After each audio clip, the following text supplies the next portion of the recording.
Hey, what's up, guys? You notice I put one of these up earlier, but for some, I don't know, unfathomable reason, like whenever you get a Vita mic, it automatically mutes it whenever you're doing like raw recordings and you're not broadcasting.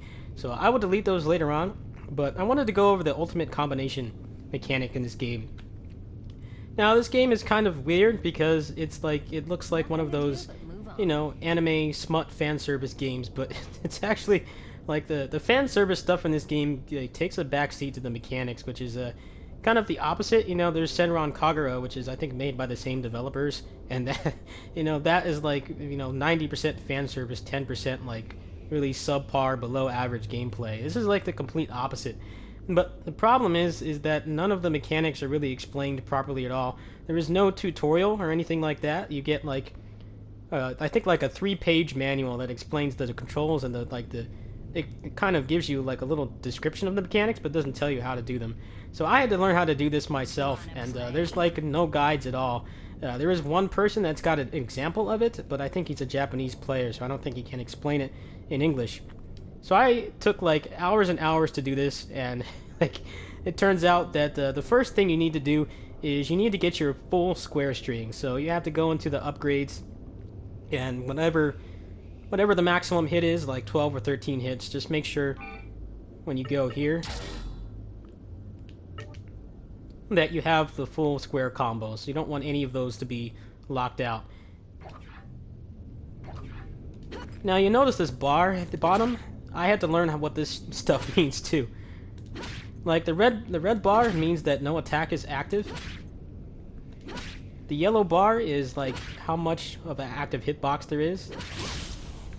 See, like that second attack is active for longer, so it's got a longer bar. And the blue bar is when you can switch out. So when you do the full square combo, if you look at the bottom, when I do it, you'll see when I switch to the blue bar, whenever the cursor gets to the blue bar, then you can start the ultimate combination that way. So instead of focusing on the character, focus on the bar, and you'll be able to see exactly when to do it.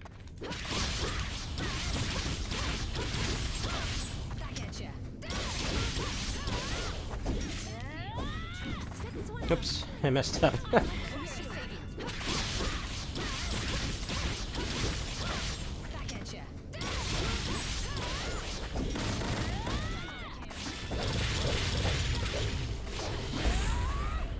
So you don't have to make contact with the enemy. As long as you initiate it, then you can continue to go. It's kind of like the triple rush mechanic in Warriors Orochi 3 Ultimate. What's kind of awkward about it is the description that it gives you on the loading screen. It has a bunch of tips because this game's got pretty long load times. It tells you to do it right after the attack ends. That's actually about as far from the truth as you can get. You have to wait like about a full split second before you can actually switch. If you try to do it right away, then you do it right before it gets to the blue bar, so it won't actually count.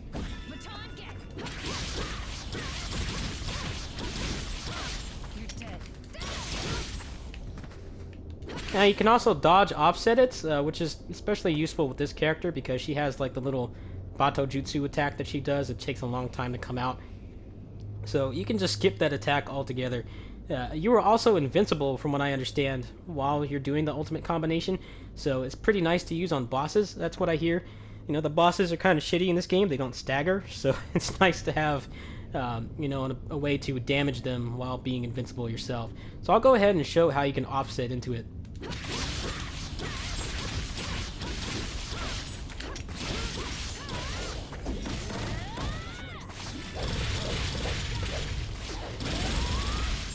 So that, as you can see, even when the camera stops panning, when the camera pan ends, you still have to wait a split second or it doesn't count. And that is why, one of the reasons why I could do it, but you also have to have the full square string. It doesn't seem like you could do it with just the base string or anything that's like half upgraded or anything like that. So I did it about 3 times in this video. I also showed how to offset into it. You can do it with any character, but I did it with this one because I have the technique ring on her. I don't know how much of a difference that makes, but it makes it a little faster to get it out. So you can go ahead, you can pause the video, you can slow it down. Unfortunately, it's not in 60 FPS because my computer's fucked, but you should still be able to get a pretty good bearing of it because of the training bar at the bottom. So I'll go ahead and I'll do it one more time.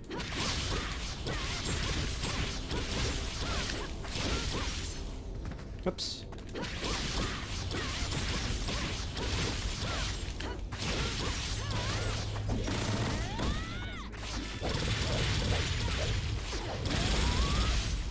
So the timing is a little different, as you can see. This character, you have to wait like a pretty long split second before you switch. If you do it right when she does the uppercut, then it doesn't come out. You have to wait a little while. So it's definitely going to be muscle memory dependent, because obviously you're not going to have this big bar at the bottom in the actual game.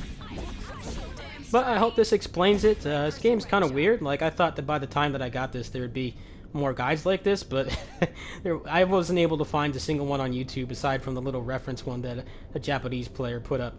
So I hope this helps. I'll probably have more footage of this very soon, probably throughout the week actually, because I don't have much else to play.